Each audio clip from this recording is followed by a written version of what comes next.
بسم اللہ الرحمن الرحیم۔ السلام علیکم ورحمۃ اللہ وبرکاتہ۔ لرن اسلام ٹوڈے چینل کی جانب سے سب معزز بہن بھائیوں کو سلام پیش کرتا ہوں۔ اگر آپ پہلی بار ہمارے چینل پر تشریف لائے ہیں تو برائے مہربانی ہمارے چینل کو سبسکرائب کریں اور گھنٹی کے نشان کو لازمی دبائیں۔ سامعین کرام، لرن اسلام ٹوڈے چینل آپ کے لیے ایک روحانی ٹوٹکا لے کر آیا ہے۔ یہ ٹوٹکا ان بہن بھائیوں کے لیے ہے جو چاہتے ہیں کہ ان کے پاس دولت کی ریل پیل ہو، آمدنی میں اضافہ ہو،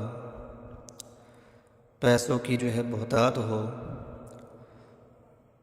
تو ان بہن بھائیوں کے لیے یہ روحانی ٹوٹکا ہے۔ آسان سا روحانی ٹوٹکا ہے، یہ مختصر بھی ہے اور پاورفل بھی ہے۔ بہت سارے لوگ کہتے ہیں کہ انہوں نے یہ روحانی ٹوٹکے کو آزمایا ہے اور ان کو اس سے بے انتہا فائدہ پہنچا ہے، تو اسی لیے ہم نے کوشش کی ہے کہ ہم آپ کو یہ روحانی ٹوٹکا ہم آپ تک پہنچائیں اور آپ بھی اس سے فائدہ حاصل کر سکیں۔ آپ نے لونگ کو دیکھا ہوگا، لونگ اکثر گھروں کے اندر موجود ہوتا ہے، کچن کا ایک لازمی جزو ہے۔ مسالہ جات کے اندر یہ موجود ہوتا ہے اور مسالوں کے اندر یہ استعمال ہوتا ہے۔ اس کے صحت کے کافی سارے فائدے ہیں، لیکن آج کا جو یہ عمل ہے، یہ ایک روحانی ٹوٹکا ہے۔ آپ نے یہ کرنا ہے کہ ایک لونگ لینا ہے،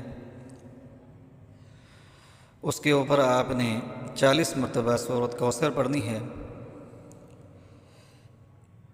اور 100 مرتبہ یا رزاق یا فتاح اللہ تعالیٰ کی دو بابرکت نہ پڑھنی ہے اور دم کرنا ہے، اور اس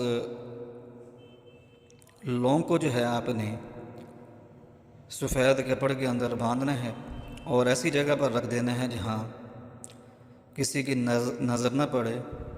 جہاں آپ نے قیمتی اشیاء رکھی ہوں وہاں اس کو رکھ دیں، چھپا کر رکھ دیں۔ یہ روحانی ٹوٹکا کرتے ہوئے آپ نے اس بات کا خاص خیال رکھنا ہے کہ یہ عمل کسی کو پتہ نہ چلے۔ اس لونگ کو آپ نے چھپا کر رکھنا ہے، کسی کو بتانا نہیں ہے۔ سفید کپڑے کے اندر باندھیں اور ایسی جگہ پر رکھ دیں جہاں یہ نظروں سے پوشیدہ رہے، کسی کا ہاتھ نہ پہنچے۔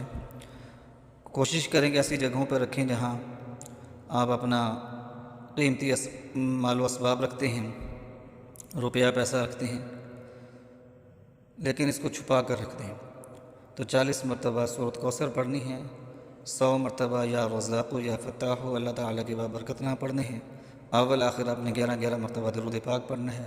یہ روحانی ٹوٹکا آزمائیں اور ہمیں بھی بتائیں کہ آپ کو اس روحانی ٹوٹکے سے کوئی فائدہ ہوتا ہے یا نہیں ہوتا، تاکہ آپ کی بات اور لوگوں تک بھی پہنچ سکے اور ان کو بھی اندازہ ہو کہ اس کام سے آپ کو کتنا فائدہ حاصل ہوا ہے۔ دعا میں یاد رکھیے گا۔ وآخر دعوانا ان الحمد للہ رب العالمین۔